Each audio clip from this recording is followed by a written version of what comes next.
Waalaikumsalam warahmatullahi wabarakatuh. Wassalatu wassalamu ala sayyidina Muhammadin wa ala alihi wa ashabihi ajmain. Amma ba'd. Puja dan puji syukur kehadirat Allah Subhanahu wa taala yang selalu senantiasa melimpahkan rezeki serta nikmat kepada kita semua. Tak lupa salawat dan salam yang selalu tercurah kepada junjungan Nabi besar Muhammad sallallahu alaihi wasallam, juga para keluarganya, para sahabatnya. Insya Allah kita termasuk di dalamnya. Amin ya Allah. Alhamdulillah pada kesempatan hari ini kita bisa berkumpul kembali di acara kajian Islam Aktual Ramadan 1434 Hijriah. Pada kesempatan hari ini kita coba mengambil tema menjadi pribadi The Walking Quran. Insya Allah pada kesempatan hari ini pula telah hadir di tengah-tengah kita Ustadz yang tidak asing lagi, Ustadz Ismaidas. Mudah-mudahan beliau sudah siap di sini. Mungkin itu aja yang bisa untuk waktu dan tempat kami persilakan saya. Baik.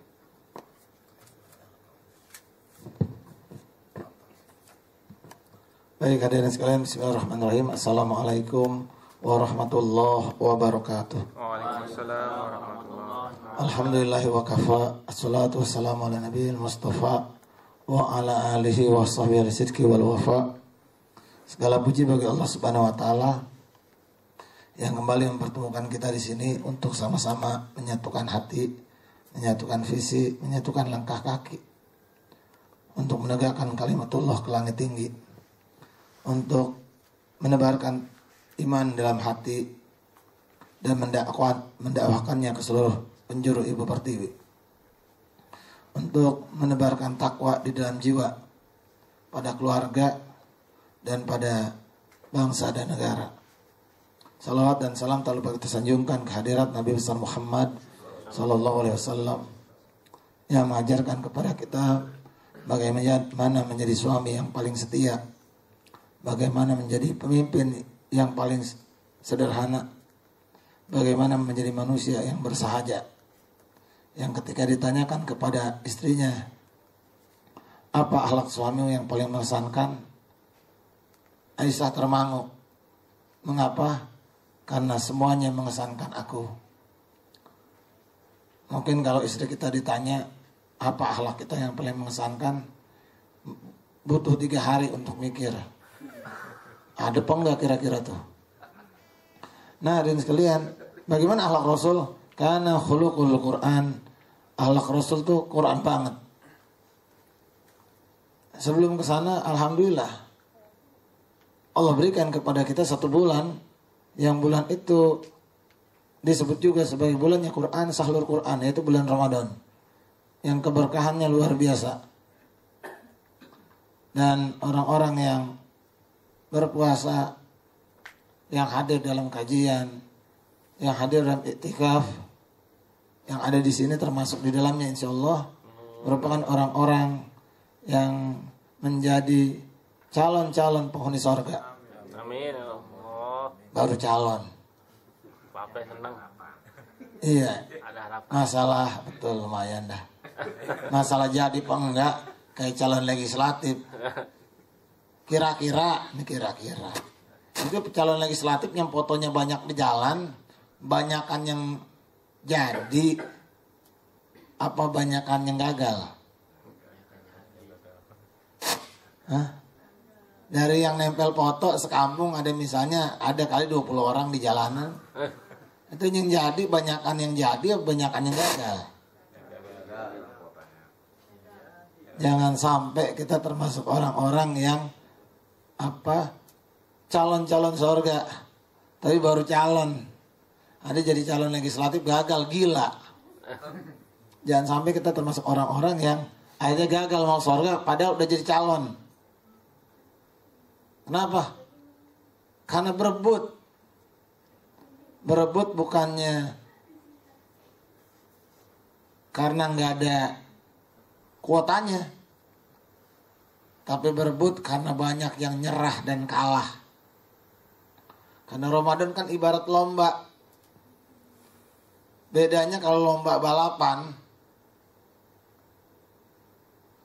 paling di ujung-ujung dari sekian banyak yang berebut 2. Sementara bulan Ramadan yang berlomba segitu banyaknya. Ibarat main sepak bola. Yang senang bukan cuma yang main, yang nonton ikut tawuran. Saking semangatnya ikut masuk lapangan. Kira-kira kalau main bola, banyakan yang main, kebanyakan yang nonton. Ini permainan luar biasa, lomba menyebut sorga. Kira-kira nih kita termasuk yang nonton, yang main. Ntar kalau seandainya kita menang nih piala champion, kira-kira yang ngangkat tuh piala semuanya yang main doang.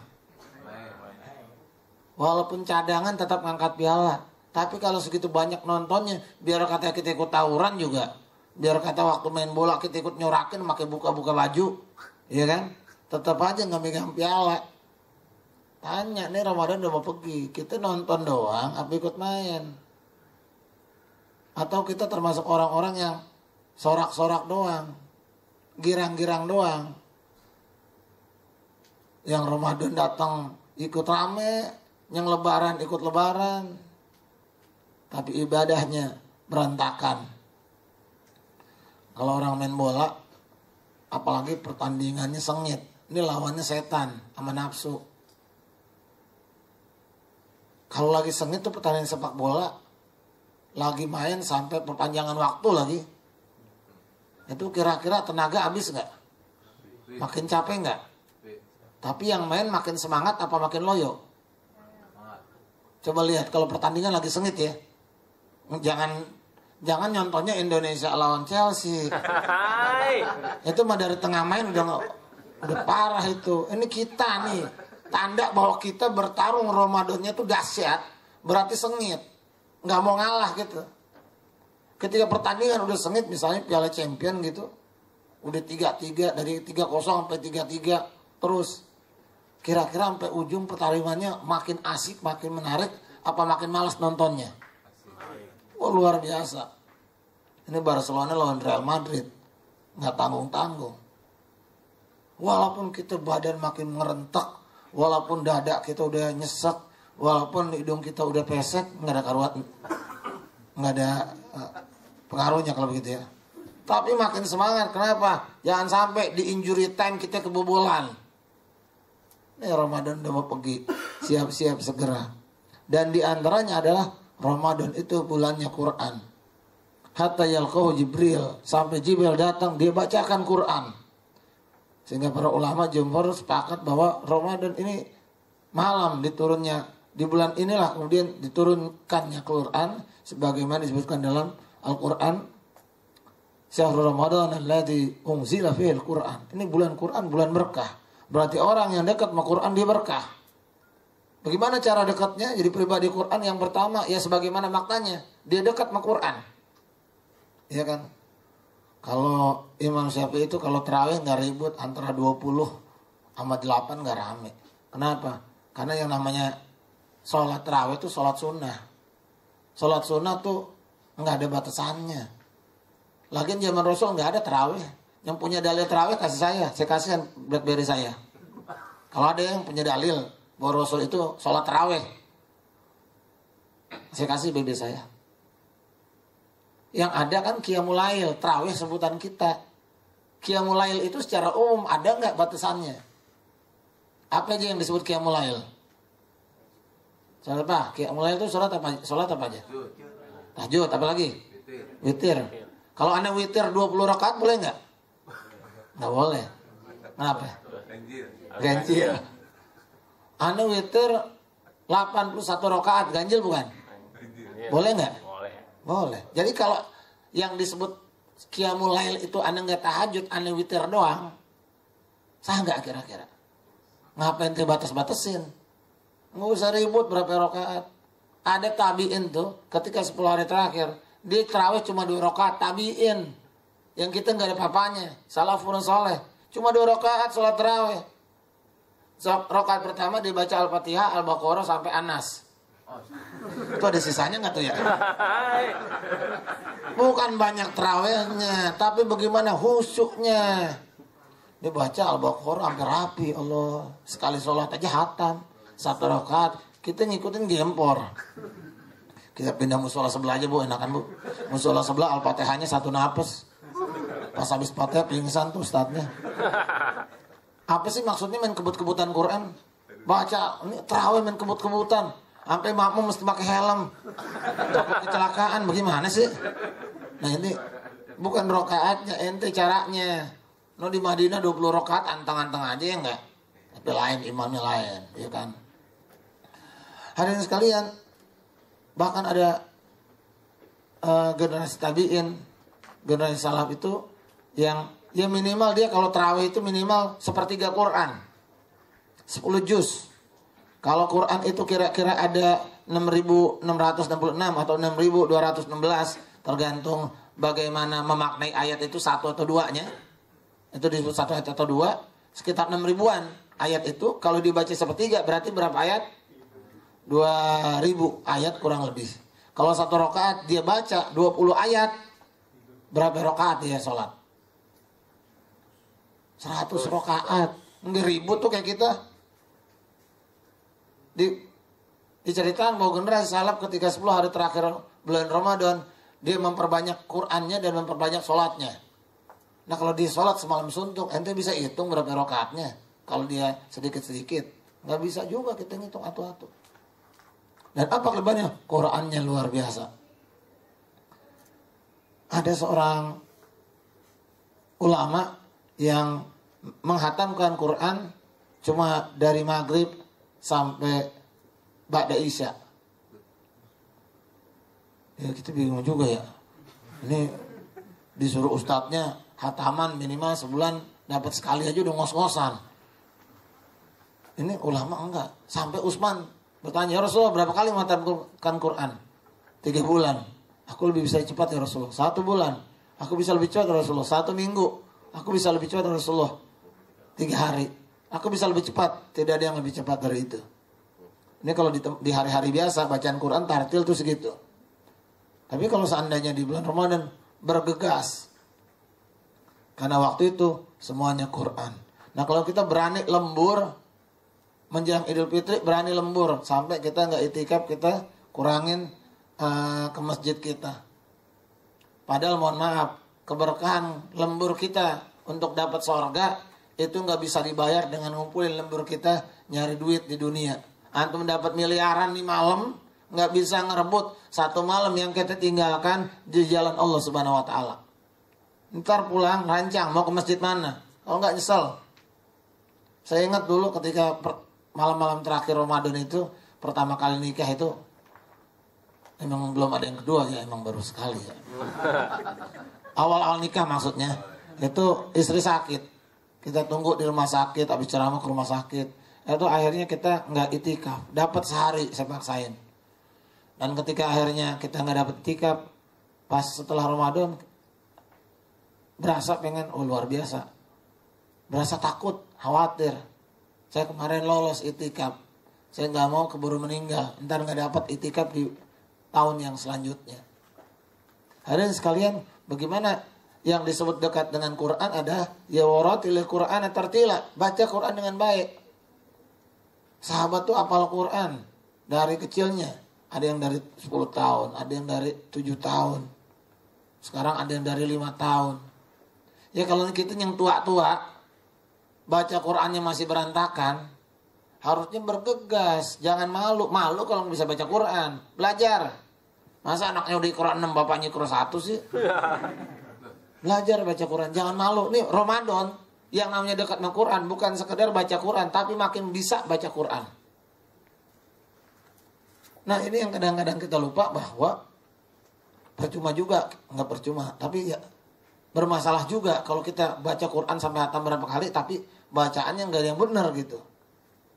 Zo sama za sama za nggak ada bedanya.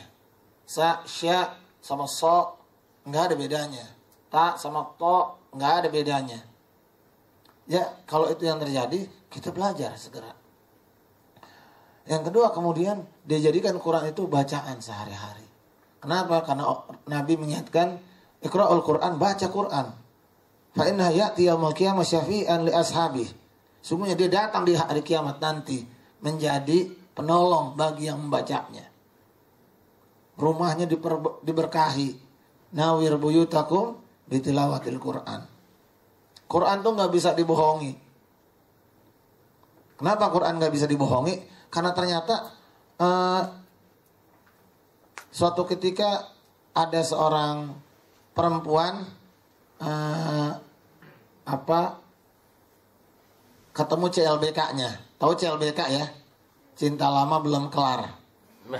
Jadi dia pernah reuni, ketemuan, akhirnya naksir kembali.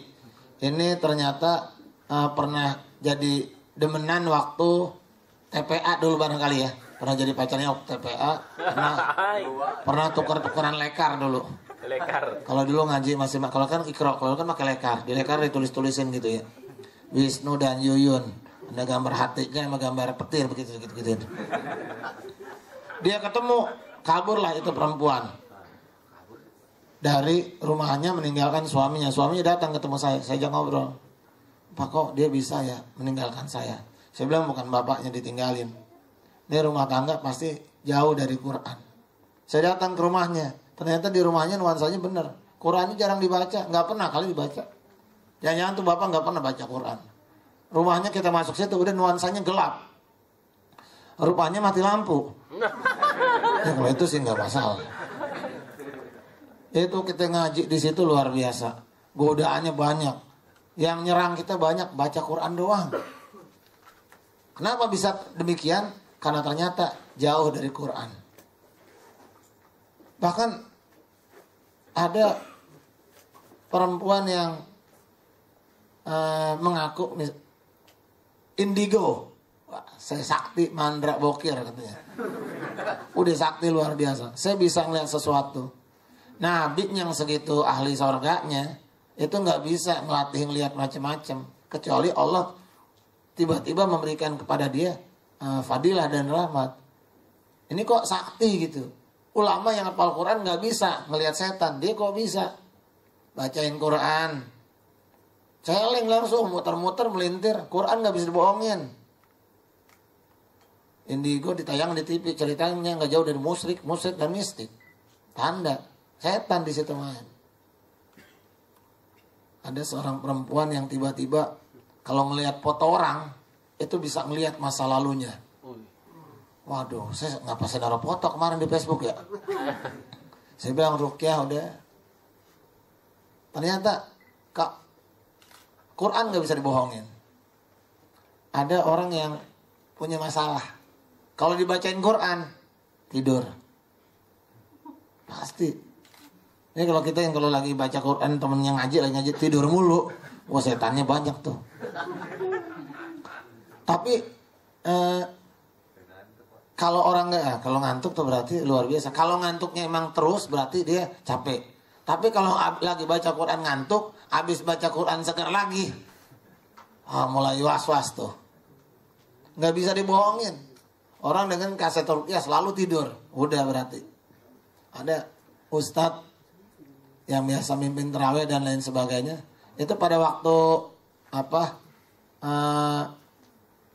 pengajian dia tidur terus. Sampai sebelum ngaji dia minum kopi 2 gelas.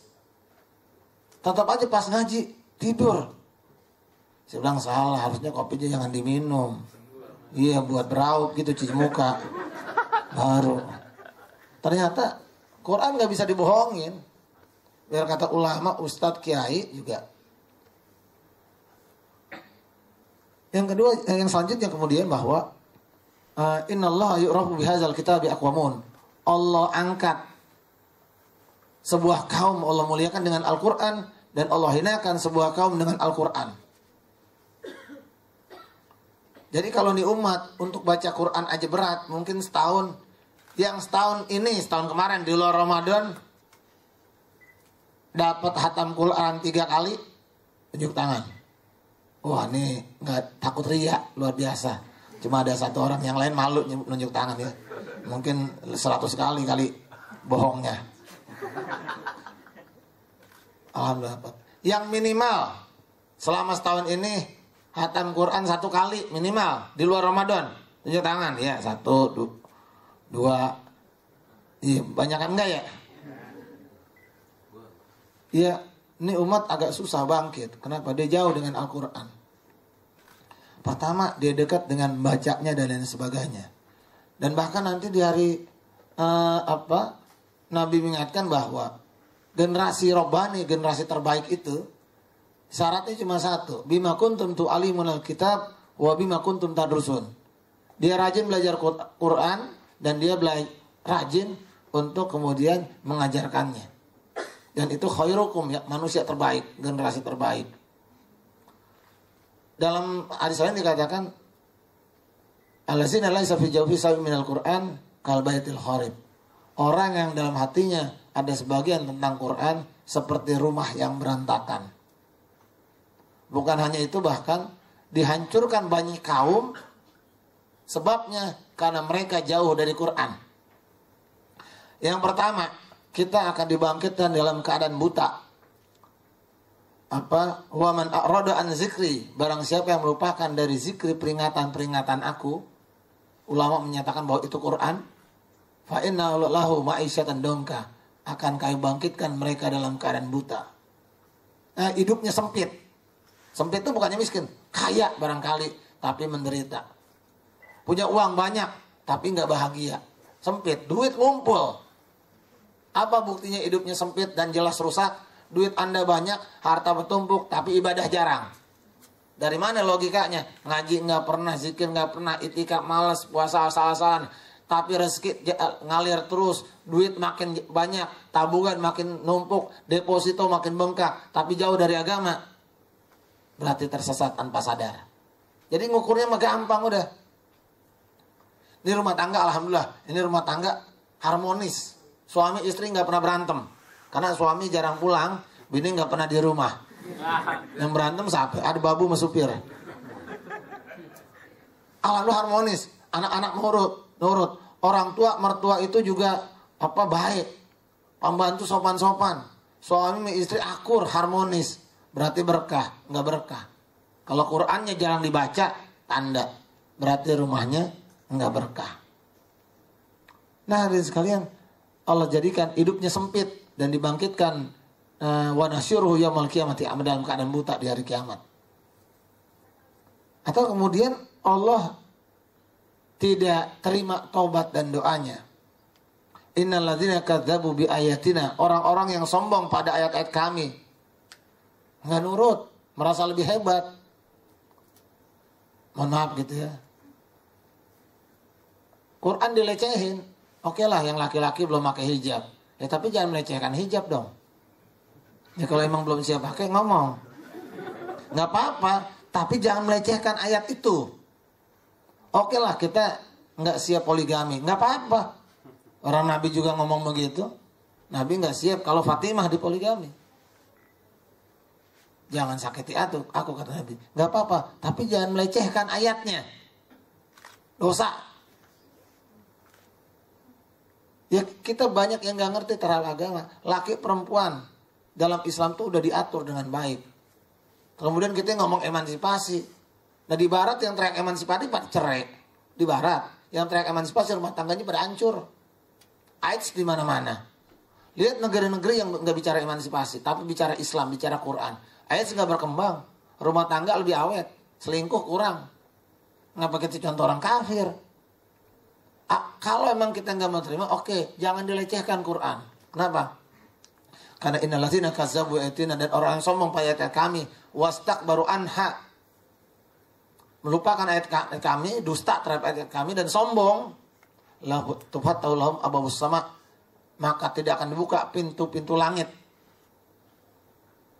Wala yadkhuluna jannah, dan enggak bakal masuk surga sampai masuknya onta ke lubang jarum. Nggak mau surga. Atau dalam ayat yang lain disebutkan bukan cuma nggak diterima oleh surga dan nggak diberikan pintu taubat, tapi juga disebut lebih hina dari hewan. Ini orang-orang yang jauh dari Quran.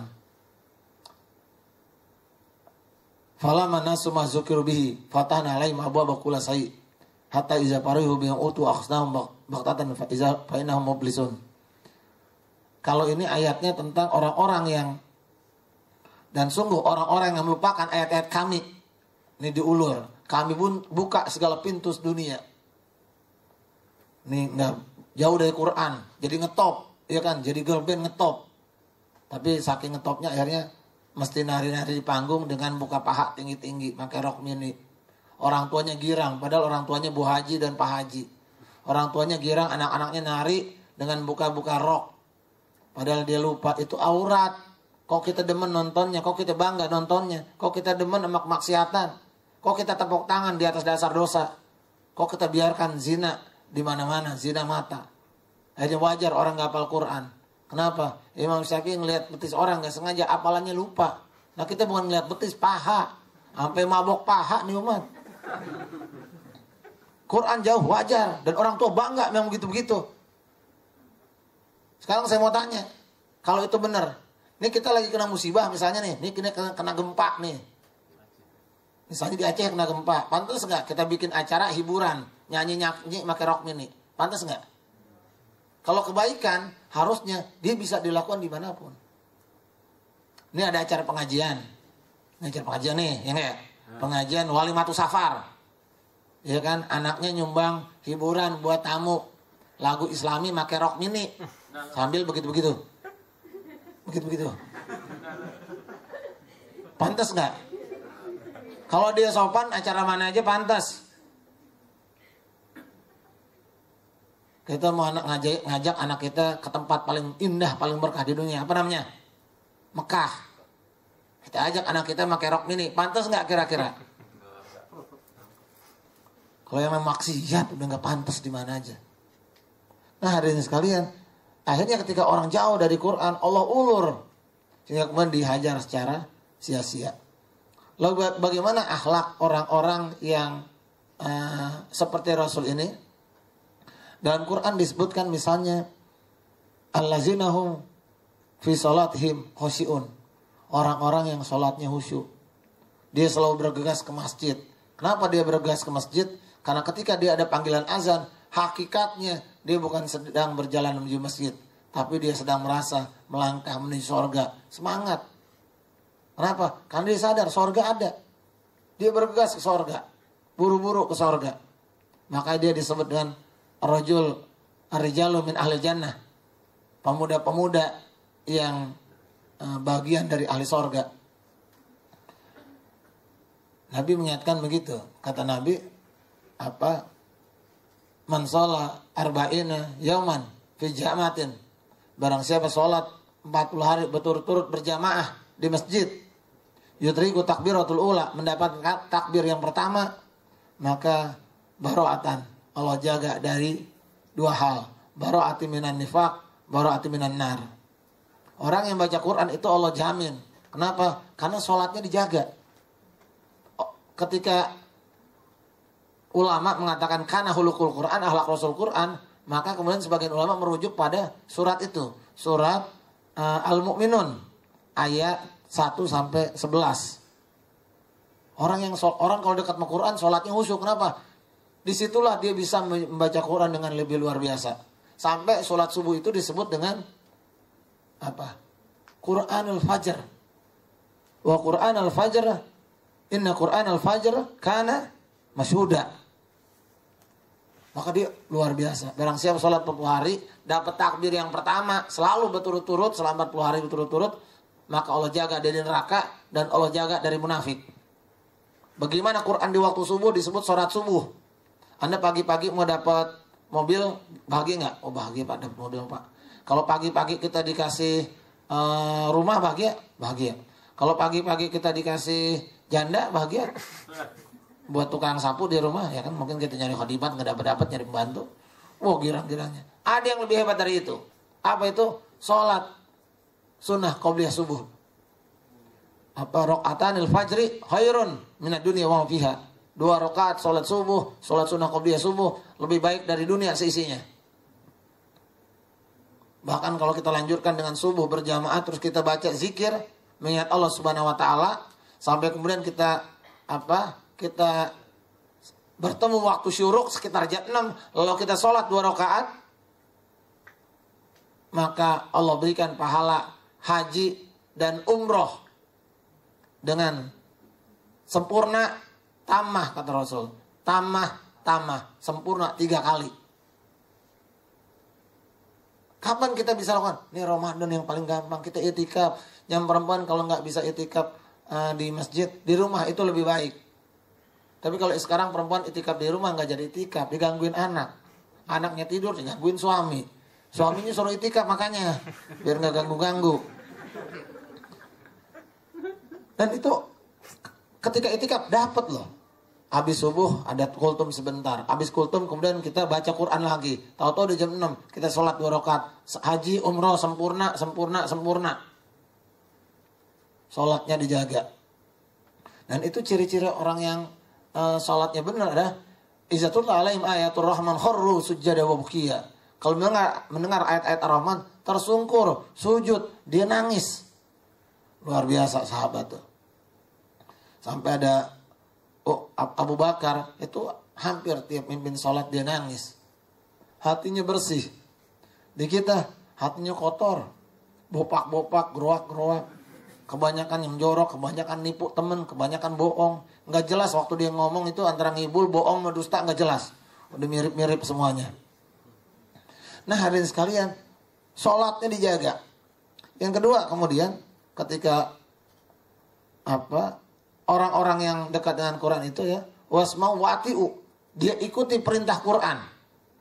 Sebagaimana Nabi Ibrahim ketika dia suruh mukul laut, dia lakukan walaupun secara logika nggak masuk akal. Ini kan dia mau dibantai sama Fir'aun. Ada Musa ya, saya lupa. Nabi Musa mau dibantai sama Fir'aun. Sementara depan udah pasti laut. Lari nggak mungkin. Apa yang dilakukan Nabi Musa? Mukul tongkat ke laut. Orang lihat juga, dia stres kali ya. Kita mau dibunuh, dia main air. Secara logika nggak masuk akal. Kenapa Nabi Musa lakukan? Sami'na wa ata'na. Wasma'u wa ati'u. Dengar dan taat. Jadi kita memang kadang-kadang Quran itu nggak masuk ke dalam hati kita karena mohon maaf gitu ya, pemahamannya terhadap Quran dikit. Contoh kita mau azan, orang kita suruh sholawat. Ini orang mau azan, dia mau azan tapi dia pakai ayat yang nyuruh orang sholawat. Innallaha wa malaikatahu yusalluna 'alan nabi ya ayyuhalladzina amanu sallu. Ente suruh ngapain? Sallu, salawat alaihi wa sallimu taslima. Allahu akbar Allah. Kan ente nyuruh salawat. Karena pemahaman terhadap Quran. Ada lagi, kita disuruh itu Bilal nyuruh kita istighfar. Khotib nyuruh kita istighfar. Bilal malah salawat. Contoh. Barakallahu li wa lakum fil Qur'anil azim wa nafa'ani wa iyyakum bima fihi minal ayati wa zikr. Aqulu qouli hadza wa astaghfiru min kulli dhanbin fastaghfiruh. Suruh ngapain? Maka beristighfarlah kalian. Innahu huwal ghafurur rahim. Terus bilang ngomong apa? Allahumma sholli ala sayyidina Muhammad. Ente enggak boleh ganti itu dengan istighfar. Kalau ganti ente dibilang salah lagi. Kenapa? Pemahaman kita antara perintah dengan yang dilakukan berbeda. Itulah Quran di kita. Quran disuruh kita mengamalkan Quran dengan cara kita wa'ati wa ta'ati. Yang mengamalkan Quran ditaati. Kita enggak. Yang disebut ngamalin Quran kita baca berulang-ulang sampai sakti. Nih lu amalin ayatnya nih. Insya Allah kalau ketemu musuh dia minggir. Kalau ketemu macan dia kabur. Ketemu gaib. Kita mau ke kebun binatang emangnya. Jadi yang namanya Quran diamalin bukan. Yang disebut amalkan Quran laksanakan. Itu ulama dulu kalau lagi baca Quran, nih ulama suruh baca Quran, dia ngasih ke muridnya tuh cuma 1 surat yang pendek. Baca Al-Hakumut Kasur. Pekan depan Al-Hakumut Kasur. Pekan depan Al-Hakumut Takasur. Kok di situ lagi? Anda belum melakukan dengan benar. Kok begitu? Dikasih lihat baju Anda, pakaian Anda, kuda Anda. Jadi bukan Al-Hakumut Takasurnya. Ente, ini ayat ente ngerti nggak maksudnya? Itu taat bukannya mengamalkan, dia taati. Kalau nggak boleh mewah, jangan. Jangan lagi yang haram, yang syubhat ditolak. Riba tinggalkan. Itu nih wa'ati'u. Nggak ada kompromi kalau Quran udah ngomong sami'na wa ata'na. Sampai famalam yahkam bima anzalallah. Barang siapa yang nggak berhukum dengan Quran, sampai derajatnya faulaika humuz zalimun, zalim, kafir. Itu Quran menyebutkan demikian. Sampai seberat itu.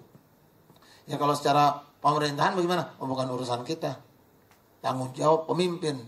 Kalau kita yang penting kita mencoba menaati Quran di rumah. Contoh ada tamu laki, ibu jangan terima kecuali suami ada. Atau suami udah izin sama suami. Kalau enggak, wajar maksiat di mana-mana. Pulang kantor jalan dulu ke kafe, ya kan, party-party, kenapa tender tercapai, target dapat. Quran larang. Tundukkan pandangan. Ini tiap ada pegawai baru perempuan cakep dan kelihatan. Anak mana tuh? Anak bapaknya. Minta pin BB-nya ya enggak? Saya mau tawarin asuransi. Nah, hadirin sekalian, ya Quran suruh tundukkan pandangan, tundukin pandangan. Menurut kita luar biasa. Kenapa orang sekarang yang laki-laki banyak maksiat? Dia banyak nggak menundukkan pandangan depan televisi. Lihat perempuan cakep-cakep, bening-bening, alus-alus, ya Allah. Biniknya udah expired. Udah 6 kali isi ulang, aduh. Ya wajar. Kalau kita tundukkan pandangan, kita nggak ngiri dengan orang lain. Nah, hadis kan itu Quran mengajarkan demikian. Apalagi kemudian setelah mentaati, dalam ayat itu disebutkan wasma'u wa atiu wa anfiku khairan. Berinfak yang terbaik. Jadi kalau kita mau berkah dengan Quran, emang infaknya harus luar biasa. Bukti bahwa kita yakin dengan Al-Quran. Bagaimana ketika turunnya ayat lang tanalul birra hatta tunfikun mimma tuhibun. Belum baik kita, belum sampai takwa jauh memberikan harta yang kita cintai. Menginfakkan apa-apa yang kita sayangi. Tahun kemarin kita jajal. Ada yang ngasih jam di sini, ngasih cincin. Dan berkah luar biasa. Tahun kemarin kita bilang kita akan bikin sekolah Islam terpadu buat duafa. Tahun ini sekolahnya udah jadi. Dari mana? Karena keberkahan tadi.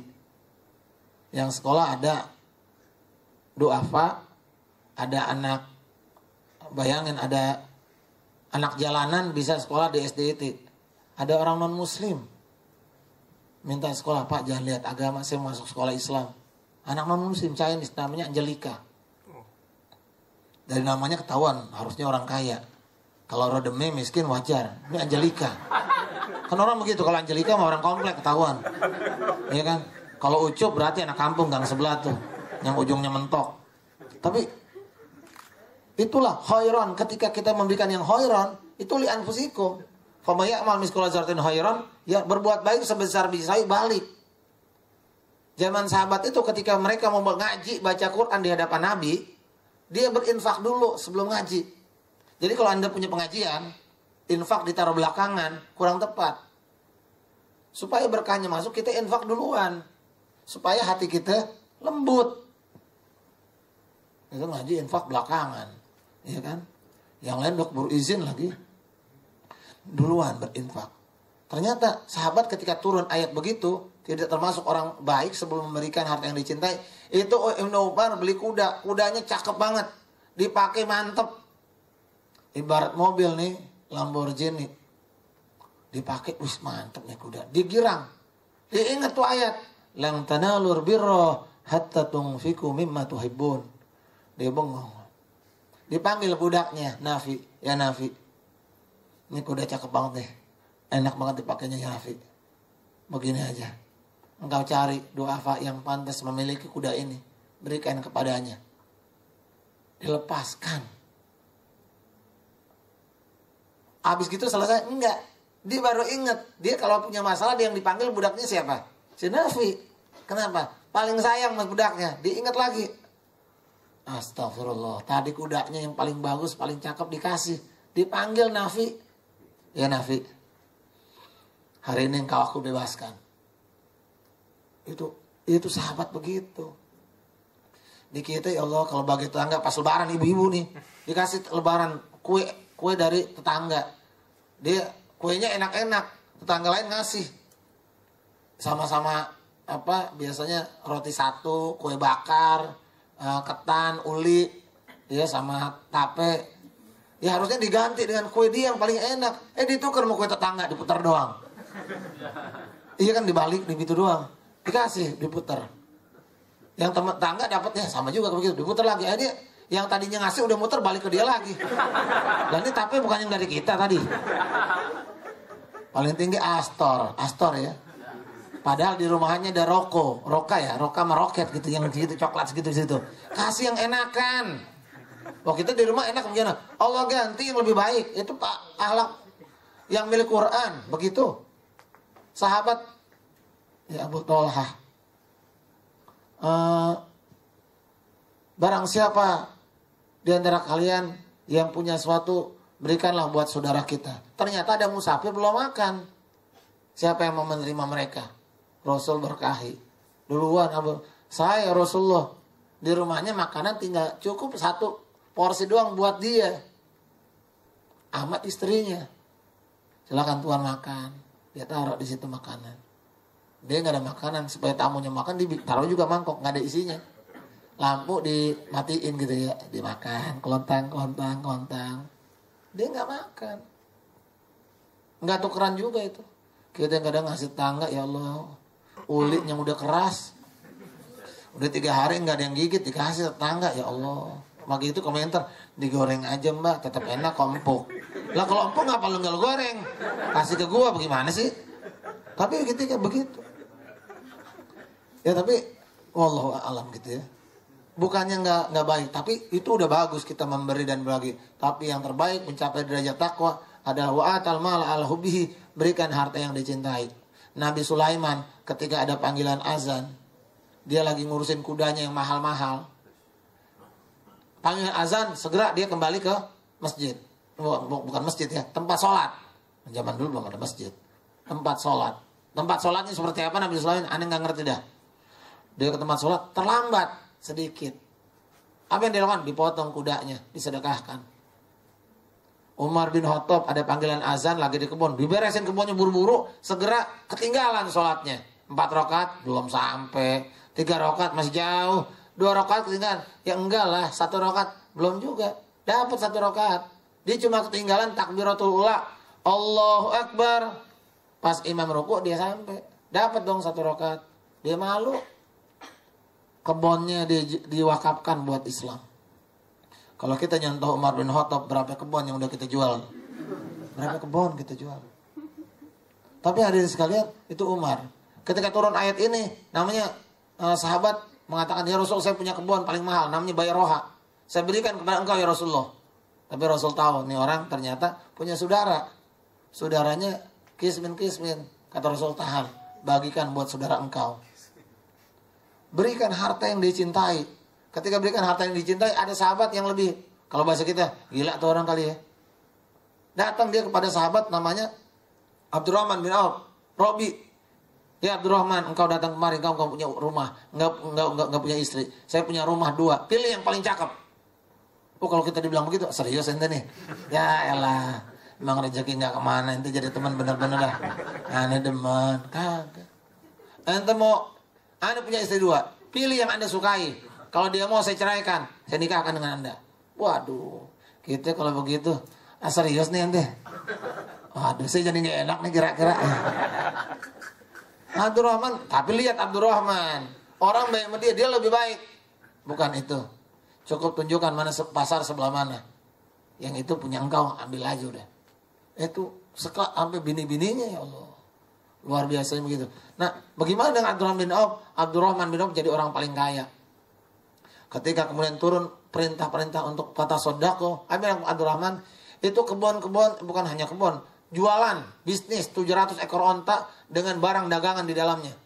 Itu akhlak Quran gitu. Sami'na wa ata'na wa anfiqu. Dia berbagi. Rasul itu begitu, la yas'alu sa'ila atau Rasul enggak pernah diminta kecuali ngasih. Sampai udah mau meninggal nanya, ya Rasulullah, ya Aisyah, duit ada berapa? 7 dirham. Bagi kan ya Aisyah. Aku enggak mau meninggal membawa harta. Kalau pemimpin kita model begitu, bangkit nih umat. Coba kalau istri sekarang digituin melaki. Nek, duit ada berapa? Ada bang 800 ribu. Sedekahin. Bang sedekahin. Ini saya beli dasar aja belum. Ntar abang meninggal kan kapan dari mana? Waris nggak punya. Tahu diri ngapa sih bang? Makanya mau sedekah lu miskin. Tapi enggak. Itu begitu sahabat. Bergegasnya luar biasa. Bahkan bukan hanya itu. Abdurrahman tuh seluruh. Abdurrahman mau surga dengan merangkak. Apa kata Abdurrahman? Kalau saya mampu saya masuk surga dengan berlari. Seluruhnya dia infakkan. 700 ekor onta dengan barang dagangannya. Ontanya 30 jutaan kali 700. Berapa miliar? Di atas onta barang-barang ekspor. Abdurrahman paling kaya di Madinah termasuk. Kalau orang paling kaya kira-kira ekspornya dandang 3 kali bayar, batik 3 kali nyicil, apa barang-barang branded? Tanya, ada nggak orang paling kaya itu apa ekspor impornya panci? Di panci yang apa dikreditin 7 kali ya. Baru bayar 6 kali keburu meninggal yang kredit. Saking lamanya sehari 1000, ada yang pernah kredit sehari 1000. Ya Allah, orangnya bosan. Tapi yang menarik adalah itu mahal-mahal. Mungkin tas yang 1 miliar. Karpet mungkin ya nggak hitung harganya. Tapi apa yang terjadi kemudian? Berkah. Itu Quran tuh luar biasa. Ada orang-orang baik begitu, namanya Pak Hotman. Hotman Arifin, bukan Imam S. Arifin ya. Imam S. Arifin nyanyi dangdut gak kalau salah. Pak Hotman itu meninggal tahun ini. Apa kelebihannya? Enggak kok. Dia hobi berbagi aja. Dia masuk Citibank. Dia masuk Citibank diterima sebagai office boy. Ya office boy kere. Tapi dia bahagia. Dia berikan yang terbaik, dia berbagi. Dia pensiun dari Citibank sebagai vice president. Logikanya dari mana? Dari office boy jadi vice president. Hobi berbagi. Dia meninggal terakhir sebagai penasehat sebuah lembaga zakat yang termasuk besar di Indonesia. Dia meninggal sebagai pembinanya. Itu luar biasa. Di rumahnya ada banyak anak yatim dia pelihara. Di kita boro-boro satu anak yatim aja enggak. Ya kalaupun enggak di rumah kita taruh kayak di tempat orang, di panti. Itu anak yatim saya yang tanggung berapa makannya selama sebulan. Enggak juga kita mampu. Ternyata berat di kita. Apa yang tadi kemudian nih Quran enggak masuk ke dalam hatinya karena wayamnaunal maun. Enggak berguna itu harta yang dia miliki. Bagaimana akhlak pencinta Quran itu? Walazinahum fi amwalihim haqqum maklum. Yaitu orang-orang yang memberikan harta yang dia miliki kepada orang-orang yang berhak, yang butuhkan. Yang terakhir yang kita bisa bahas, yang namanya orang generasi Quran itu adalah yang berkah. Karena Quranan mubarokan, dia berkah. Apa buktinya berkah? Yang berkah itu numu wa ziyadah, numbuh dan nambah. Pertama nambah baik. Jadi kalau udah punya istri, kelakuan masih gak benar, berarti hidupnya gak berkah. Bukan generasi Quran ini.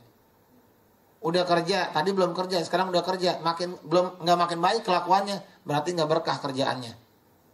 Kerja ngegerutu mulu, mohon maaf. Ngegerutu nggak nambah gaji. Ya Pak, gaji saya kecil. Kalau emang gaji kecil pindah tempat lain kerjanya. Belum dapat Pak. Ya kalau memang syukuri yang udah Anda miliki. Pemimpinnya zalim, silakan Anda protes. Bukan ngegerutu, ngedumel, kayak banci. Kenapa? Nggak dapat pahala. Ibu-ibu ngerjain sesuatu dengan ridho, nyambel. Sambil senyum ridho buat sahur lakinya. Allah ridho, suami ridho. Sorga nggak kira-kira? Urusan sambel aja bisa ke sorga. Ini bikin sambal sambil ngerutu. Ulokan digetok-getok. Ulokan patah ya kan sambal gak enak. Laki cemberut. Gimana? Redo gak Allah? Enggak. Urusan sorga aja kita diredo apa enggak. Sambal aja bisa sorga apa enggak sorga tuh. Berkah, nambah baik.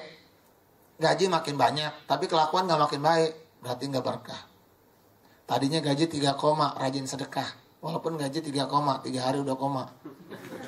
Ini gaji udah banyak, hitung-hitungan mulu. Wah saya mau beli rumah ini, saya mau beli mobil ini.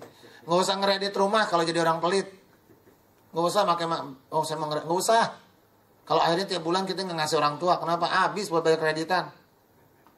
Nggak usah, capek hidup kita. Kalau emang nggak mampu, udah nggak mampu. Kalau mau kredit juga hitung, saya masih bisa ngasih ke orang tua saya. Baru hidup kita berkah, makin baik. Yang kedua yang berkah itu numu ziyadah, numbuh dan nambah.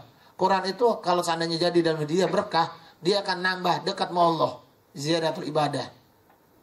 Jadi kalau kita makin gede, Quran nggak pernah dibaca, ngaji nggak pernah ada, anak kita jarang sholat, berarti nggak berkah. Atau rumah makin luas, tapi anak yatim nggak pernah diundang ke situ, berarti bisa jadi nggak berkah. Atau rumah kita gede, mobil kita makin mewah, orang tua malas mampir, tetangga juga nggak pernah main ke situ, sampai ponakan nggak mau nginep, berarti nggak berkah. Kenapa nggak berkah? Karena yang nanya, Quran itu membuat kita jadi orang yang berkah. Numu wa nama, numbuh dan nambah. Nambah apa? Nambah manfaat. Harusnya kalau kita dekat sama Quran, hidup kita makin manfaat. Dia punya mobil Lamborghini mahal, tapi orang tuanya nggak pernah naik, ponakannya nggak pernah naik, karena bangkunya cuma 2, cuma buat pacaran doang. Tapi mungkin Anda punya kijang tahun 48, Anda mau kijang tuan kijangnya, tapi nggak pernah di rumah. Tuh kijang kemana? Kemana pakai orang tua mau jalan-jalan ke kebun binatang. Lah kemarin hari Senin nggak ada juga di rumah, ponakan ngajak main, dipakai. Lah waktu itu dipakai sama orang sampai bawa pengurus masjid, nganter zakat, nganter beras, santunan buat anak yatim. Berkah namanya. Kemarin lu baru rame banget ngapain? Ya pengajian biasa. Sekalian kemarin penutupan Ramadan kita bagi-bagi bingkisan dah. Betul berkah namanya. Kalau duit yang kita pakai cuma buat diri kita sendiri, itu yang disebut kalla innaha lazo. Sungguh tuh orang-orang yang celaka, Allah siksa. Nazza'at lisawa. Ubun-ubunnya kebakar sampai mendidih di neraka.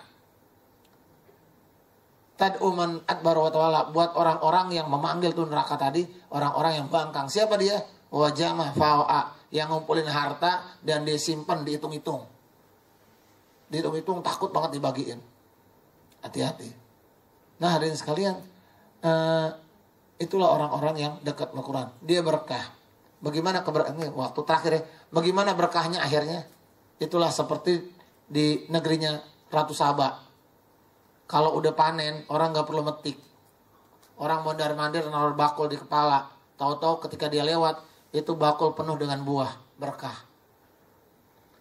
Coba di Indonesia, ini negeri kayak Ratu Saba, suburnya luar biasa. Kita mondar-mandir di kebun orang, nggak ada yang jatuh.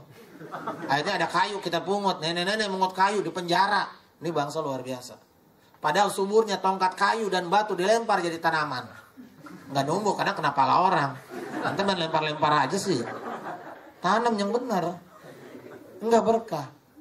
Bagaimana Arab Saudi, itu kering kerontang, tapi berkah. Sekarang negara Arab, negara yang kaya, nggak ada yang nyaingin. Semua klub sepak bola di dunia, kalau yang mahal-mahal, kalau dijual, dibeli sama orang Arab. Kecuali PSSI. Kita juga ogah sih sebenarnya. Nah, hadirin sekalian, berkah. Kenapa? Disebut negara petro dolar, kaya minyaknya. Padahal itu cuma minyak, kayaan Indonesia. Indonesia bukan cuma minyak, Indonesia punya gunung emas.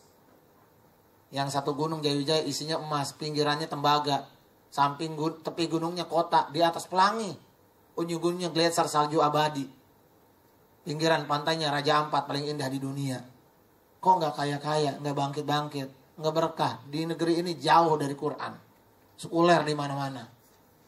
Biologi ngajarin Charles Darwin, ekonomi nyari untung sebanyak-banyaknya. Walaupun dengan modal sedikit-dikitnya, saking pelitnya. Itu bangsa yang ngajarin begitu. Akhirnya apa terjadi? Ini negeri yang nggak berkah. Hadirin sekalian, banyak yang bisa kita sampaikan tentang Quran, tapi itu saja. Dan karena ini 10 hari menjelang Ramadan berakhir, pesan saya sederhana. Itu ada kardus saya siapkan, Anda berinfak lagi. Enggak usah dipikirin, mau dikit, mau enggak, terserah. Tapi yang terbaik yang Anda rasakan. Enggak perlu dipaksakan juga, masih ada berapa hari? Masih ada sekitar 6 atau 7 hari. Nanti kalau sekarang belum, disiapkan Anda mau memberikan apa yang terbaik. Entah ke orang tua, ke tetangga, atau ke masjid atau yayasan, Anda pikirkan. Kenapa? Biar Ramadan pergi nanti punya kenangan indah dengan kita.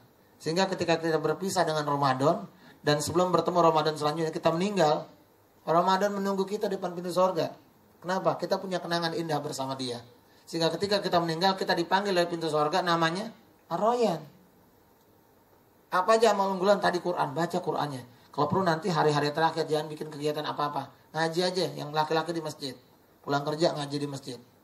Gak usah mikirin jalan-jalan, kecuali ada ngumpul buat bagi yatim, santunan, reuni sama teman. Kalau anak-anak mengajak berbuka puasa, cari di mall yang dekat masjid, langsung ibadah di situ. Gak usah pulang lagi langsung. Apalagi buat suami-suami yang berantem begini, gak usah bingung, langsung itikaf di situ. Anda jangan keluar sampai takbiran, pasti dicariin bininya. Tapi yang infak, nih Ramadan masih dikit lagi, Anda pikirin yang terbaik Anda cintai apa. Kalau Anda yakin berkah, nggak mungkin enggak. Yang mau tobat, nanti hari terakhir Ramadan mau pergi, jangan lepaskan hari satu untuk jalan-jalan, main-main. Istighfar aja dibanyakin. Sehingga ntar ketika Ramadan pergi, takbiran muncul, nangis kita. Saya bingung kalau orang habis sholat Idul Fitri, buru-buru pergi, pengen lebaran ke sana, lebaran kemari. Saya nggak kepikiran tuh. Yang kita bikin Allahu Akbar, Allahu Akbar, Allahu Akbar. Bengong kita, nangis. Ya Allah, Ramadan udah nggak ada, saya ngapain lagi nih hari? Apa yang terjadi kemudian sahabat? Besoknya langsung puasa lagi. Puasa apa? Syawal. Bahkan tamu bagaimana banyak. Ya kalaupun ada tamu, tapi kita udah berkah, tetap kita puasa Syawal. Terus tamu gimana? Kita kasih minum, ya kan? Kita siapin minum di kita. Dia minum, kita geser sono. Ya kan? Ntar pas dia lagi minum gitu, iya bagaimana? Iya silakan gitu. Dia ngambil kue kita ambil, kita pegang-pegang, kita taruh lagi. Iya bagaimana jadinya? Ntar juga lama-lama dia nauin ya enggak? Emang lagi puasa? Iya saya baru belajar. Ya kemarin takutnya nggak dapet nih, saya belajar dulu puasa, mohon maaf nih ya. Akhirnya dia ngomong, yaudah saya mau belajar juga dah. Besok saya puasa. Nah, kalau udah makan kue di tempat lain saya puasa dah buru-buru. Ya tapi itu menunjukkan ya hadirin sekalian, itu saja. Nanti setelah ini ya saya tutup kotaknya, silahkan diputar. Kalau memberikan yang terbaik yang bisa kita berikan, semoga bermanfaat buat kita. Itu saja. Kalau syukur matahari sabar bulannya, kalau iman di sanubari surga balasannya, kalau hidup itu perahu mati dermaganya, kalau Allah yang kita tuju insya Allah kita bahagia. Tadi juga ada promo udah lewat, kalau ada yang udah ngasih dan apa nggak ada lagi atau berat ya nggak usah dipaksakan. Cukup dari saya. Assalamualaikum warahmatullahi wabarakatuh. Waalaikumsalam. Alhamdulillah. Mungkin sambil para berjalan kotaknya ya. Pada kesempatan ini kita masih ada waktu, mungkin yang ingin bertanya bagi teman-teman yang masih, silakan dari Iwan dan Ahwatnya.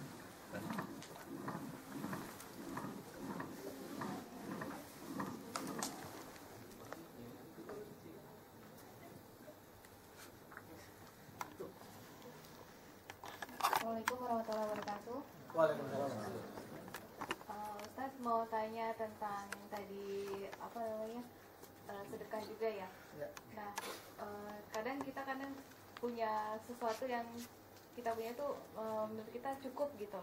Tapi kita ingin berbagi juga nih Ustaz. Nah tapi terkadang kita juga takut nanti kedepannya gimana ya nih kalau misalnya kurang gitu.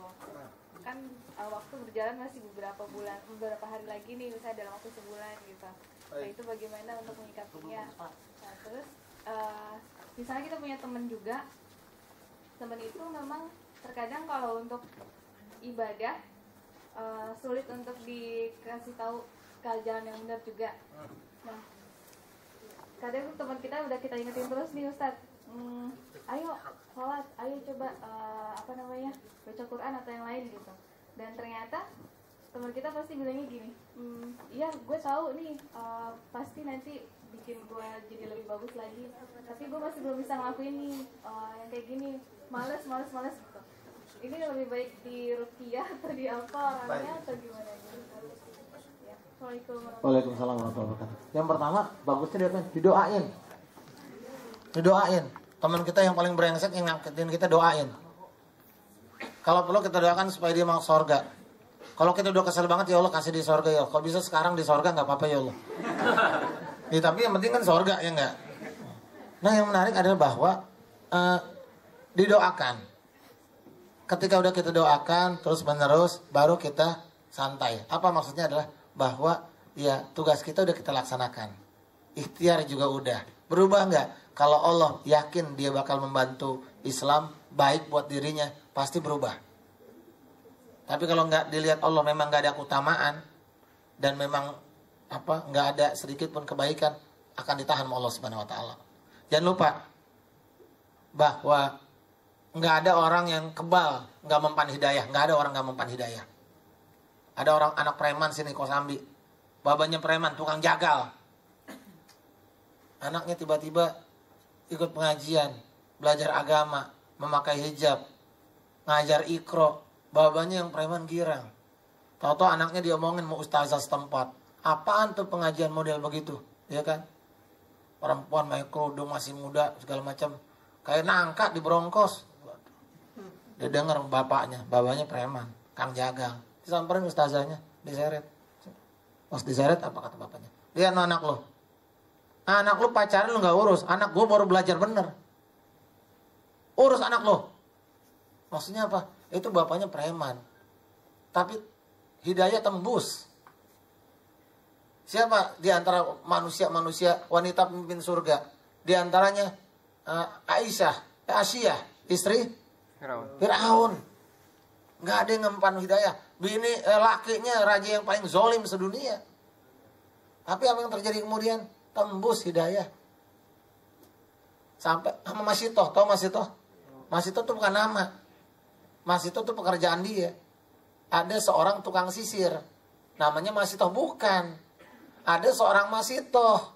Masitoh artinya tukang sisir. Ada seorang tukang sisir. Namanya siapa? Tukang sisir.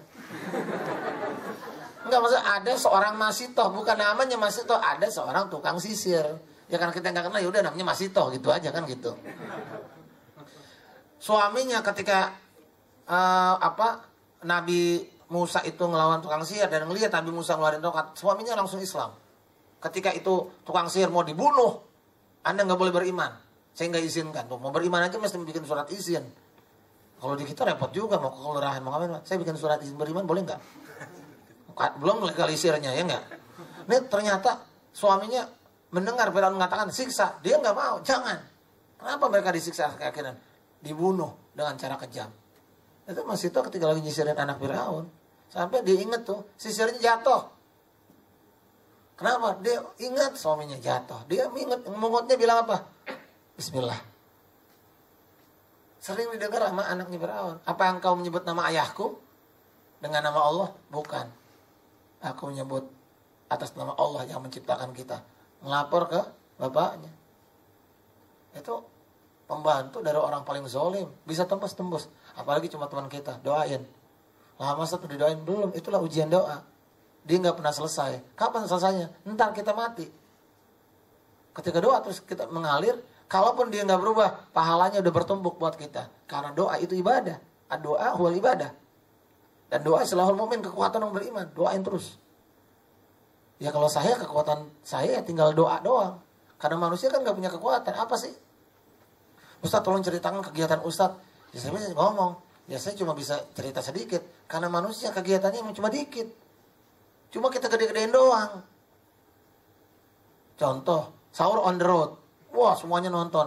Ente mau tahu, saya megang anak jalan, anak pang. Anak pang ketawa, bikin diajak sahur on the road. Mau kenapa? Sat, kalau yang di jalanan gak puasa, Sat. Yang malam masih nongkrong di jalanan, begadang, itu siangnya gak puasa. Itu anak jalanan begitu. Yang puasa gimana? Yang malamnya anak jalan udah ngumpul di tempatnya, di markasnya nongkrong. Itu yang puasa. Dan anak pang jalanan itu sahur gak butuh makanan. Butuhnya apa? Ngopi, merokok. Kenapa? Dia gak terlalu butuh makanan. Yang penting dia makan apa sih?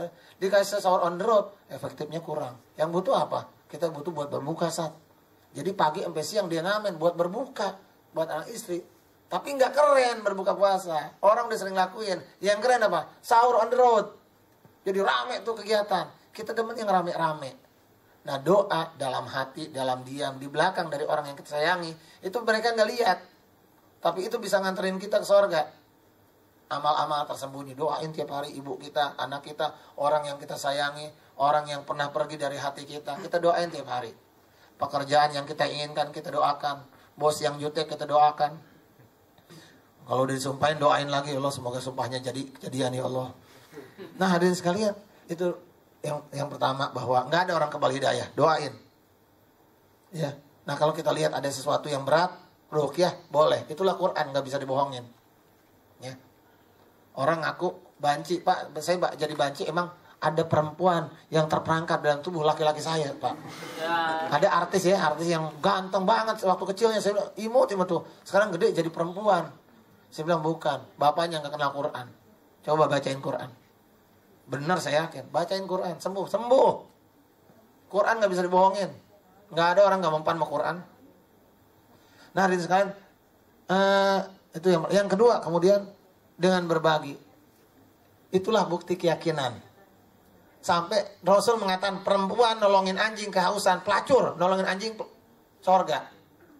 Maksudnya dia melacur nolong anjing nolong sorga sih? Bukan, itu trigger. Dia berbuat baik. As-shadaqatu burhan. Sorga itu bukti keimanan. Ketika dia rajin berbuat baik, Allah berikan dia jalan petunjuk untuk mengarah ke kebenaran. Dia berbuat baik. Itu karakter dia. Anjing aja dia tolong. Apalagi orang. Sampai melepas kakinya panas-panasan. Yang penting itu anjing minum. Allah kasih langkah-langkahnya petunjuk untuk sampai kepada hidayah. Itulah kenapa sahabat tuh kalau punya masalah dia berbagi.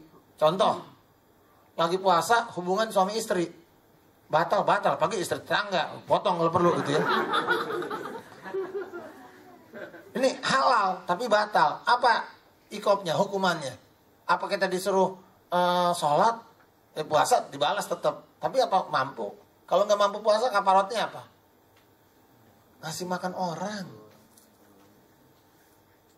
Banyak tuh ibadah yang kafaratnya sederhana. Ngasih makan orang miskin.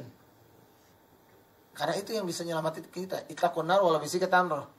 Kalau dibahas jadi panjang. Tapi yang menarik adalah ketika kemudian orang melakukan kejahatan lain, sebelum memberi makan orang miskin, disuruh apa? Memerdekakan budak. Lepasin dia. Beli budak, bebasin. Jadi Islam ternyata ajaran aksi, bukan teori. Kita berbagi aja, buktikan. Cuma yang jadi masalah, wa anfiqu khairan li anfusikum, kita nggak sadar bahwa kita berbuat baik bukan buat orang. Anak yatim, Anda nggak usah kasih, banyak yang ngasih. Kita ngumpulin anak yatim, rutin tiap kasih sebulan, nggak usah minta. Kita cuma umumin besok ada kegiatan, orang nggak rapi-rapi. Itu sebulan hampir belum rapi nih, orang ngundang. Saat jangan lupa bawa anak yatimnya. Saya bingung, emang ya kan orang tahu di mana kita punya anak yatim, nggak ada yang tahu. Tapi mereka pokoknya ada anak yatim aja. Saat besok ceramah ya, anak yatimnya diajak. Udah jadi, saya bilang, tiap hari suruh bawa anak yatim. Tapi anak yatim tuh ente nggak usah nyumbang. Udah dia ngasih makan. Terus kenapa kita mesti nyumbang? Karena yang terbaik buat Anda. Ntar kebaikannya balik buat kita semua. Hukum kekalahan energi, nggak ada energi yang hilang. Cuma ketika kita nggak yakin, itulah keberkahan dicabut. Karena syarat sedekah itu dia punya keyakinan. Kalau dia nggak yakin, nggak jadi pahala. Ini yang kadang-kadang kita lupa. Dan berbaginya bukan karena pengen ditambah. Nih saat saya mau ngasih 10.000, saya mau beli TV harga 7 juta nih, saya kasih aja 1 juta sedekah supaya kebeli TV. Ente dapat TV nggak dapat pahala, mau? Itu begitu buat nyemangatin doang. Tapi bukan tujuan. Harapan boleh. Beda tujuan sama harapan apa? Tujuan kita ke masjid buat ibadah. Tiba-tiba ada marbot, anaknya cakep. Ya berharap kali ya kita dapat ya, enggak. Itu namanya berharap. Tapi kalau tujuan dia ke masjid, dia lihat marbot anaknya cakep. Gitu. Ternyata dia deketin segala macam. Dia ke masjid tujuannya supaya marbot itu mau nikah dia dengan anaknya. Beda. Dan itu kan dia ngenanyi dulu, ternyata bukan anaknya marbot, tapi istrinya. Males nggak ke masjid? Males nggak ke masjid? Orang tujuannya dunia, ketika dia nggak dapat dunianya, pasti males. Orang tujuannya dunia, memberi, nggak dapat tuh dunia, besoknya dia males. Tapi ketika orang mencari ibadah, berbaginya karena Allah Subhanahu Wa Taala, sampai kapanpun dia nggak pernah nyerah. Ini kasus yang saya tangani baru-baru ini, lakinya dibawa kabur. Laki dibawa kabur gimana caranya? Ternyata dibikin dan lain sebagainya. Saya bilang, ya udah dekat sama Allah Subhanahu Wa Taala, biasa berbagi. tegakkan Quran, ikuti perintahnya. Dia pakai hijab. Kemudian dia memperbanyak istighfar, memperbanyak sedekah. Sampai malamnya dimimpiin. Mimpi suaminya kembali. Suaminya ngomong, saya mau pulang. Tapi saya nggak tahu kemana mesti melangkah. Dia baru ngeh. Ternyata suaminya bukan lari meninggalkan dia. Saya bilang coba kita cek betul-betul ternyata akhirnya ketemu bukti bahwa ternyata laki-lakinya itu dibikin sama keluarganya. Sehingga kayak orang nggak bisa kemana-mana. Berhenti ngantor. Karena anak orang kaya berhenti ngantor. Sama sekali. Kenapa? Karena orang tuanya bikin-bikin supaya misah dari istrinya yang sekarang. Nah ketika yang perempuan ini kemudian doa lagi, ternyata musibah berikutnya muncul. Gaji dia dipotong. Dia protes ke saya. Saat kalau Allah itu memang baik, kenapa saya diperlakukan tidak adil? Gaji saya dipotong dari sekretaris bos ya. Sekretaris direktur gajinya tapi 50%-nya. Saya ketawa. Ibu baru dapat ujian. Allah kasih ujian sedikit, ibu marah-marah. Kemarin ibu udah punya suami, gaji tinggi, kemana aja bu? Jauh dari Allah. Sekarang sekali musibah Allah disalahin. Itu musibah datang kan bukan karena Allah. Kita yang bikin-bikin. Sekarang musibah datang, ibu marah-marah sama Allah. Ibu gaji baru dipotong sekali, baru dikit dipotong. Nangis, marah-marah. Bu, teman-teman kita dari kemarin gak usah dipotong, gajinya gak ada. Bener gak? Dia baru gaji kurang aja, baru dikit, baru sebentar gaji kurang, nangis.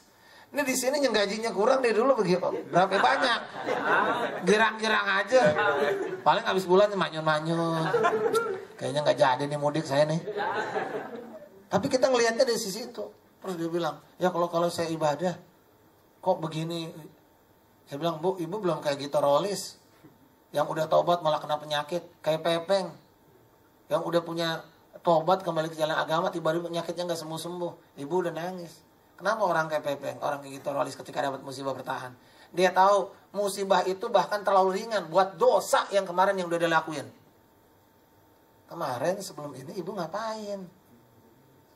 Ya kan saya minta tolong baik-baik, Allah mau nolongin, tapi ikutin dong caranya. Masa minta tolong ke dokter dioperasi ogah, dokter gimana sih? Saya udah punya masalah penyakit, maka dibelek-belek perutnya. Ya ini mau ngeluarin penyakit mas. Mau dioperasi, ditanya. Kamu nanti ibu kita operasi, nanti dari pagi sampai sore puasa ya. Orang mau dioperasi lagi sakit suruh puasa. Ini ajaran mana Ustaz? Ya kan orang lagi sakit kan disuruh nggak usah puasa. Sama dokter disuruh puasa. Ini model apa? Ya ibu ngikutin saya kalau mau saya bantuin. Emang puasa dulu biar nanti kalau kita belek perutnya nggak ada sisa tinjaknya, bukan enak juga gitu. Gula darahnya ngepas, lagi menurun, tinggi juga enggak, sehingga dioperasi lebih enak. Kita protes mulu. Sembuh nggak? Nggak sembuh. Allah lagi menolong, dibersihin dulu dosanya. Biar kebaikan datang. Ketika kebaikan mengental dalam dirinya, rezeki, kebaikan, berkah ngumpul. Tibang lagi suami yang kabur, yang lebih cakap, lebih ganteng, lebih baik, yang utang, lebih soleh datang kepada dia. Yakin nggak? Ini saya kasih contoh. Kenal dulu Cica Kirani? Ya. Dulu apa sekarang? Sekarang masih kenal ya? Dulu suaminya orang apa? Mualaf. Nggak dekat sama agama, baru masuk Islam karena pengen nikah. Kulturnya beda, semua beda. Dia diterima, dia belajar ngaji. Ini orang baik. Cuma orang kampung. Nggak ngetop juga kagak, cuma bisa ngajar Quran, cerita-cerita dikit. Tapi baik. Suaminya cerai sama suaminya. Udah berhenti artis, nggak bisa main film juga. Maksa diri, akhirnya saya mau pakai hijab. Pakai hijab kan? Saya maksa diri, ya udah pakai hijab. Cerai sama suaminya, biarin. Akhirnya apa? Ya ada yang ngajar-ngaji dia. Biar dari kampung nggak apa-apa ada. Ini orang bener kayaknya. Dan sekarang suaminya dikenal di mana-mana. Lebih dikenal dari istrinya. Hidupnya bahagia. Tapi dia mesti meninggalkan dulu sesuatu yang berat. Kekayaannya, pasangannya. Inna kalang tada sayunillahi azza wa jalla illa badalqullah bima khairalaka minhu. Enggak ada satupun kita tinggalkan karena Allah, kecuali Allah ganti dengan yang lebih baik dari tadi. Dari yang kita tinggalkan tadi. Nah ini yang kadang-kadang yang perempuan pengen nikah, yang lamar udah cakep banget, ganteng banget, kayaknya luar biasa. Tapi kita lihat dia nggak sholat, tinggalin aja. Disuruh sholat nggak mau, udah tinggalin. Allah ganti dengan yang lebih baik. Masalahnya kita yakin apa enggak? Itu yang kadang-kadang kita lupa, bahwa kita nggak meminta yang terbaik. Termasuk kita ketika kita memberi dan berbagi, kita lupa bahwa apa yang kita beri Allah ganti dengan yang lebih baik. Seorang hamba berkata, hartaku, mali, hartaku, inna min mali salas. Hartanya cuma 3. Yang dia makan jadi sampah, jadi kotoran. Yang dia pakai usang. Yang dia beri jalan Allah. Itu yang akan menyelamatkan dia. Itu yang jadi milik dia. Dan itu yang Allah ganti dengan ganti yang berlipat ganda. Man anfaqa nafaqatan bismillah. Kata berlahu. Sab'i miatripin. Memberi jalan Allah. Allah wajibkan. Allah tetapkan atasnya 700 kali lipat. Bentuknya apa? Allah yang tahu yang terbaik. Nggak bakal hilang sama 700 kali lipat. Wallahu a'lam bishawab. Terima kasih Ustaz.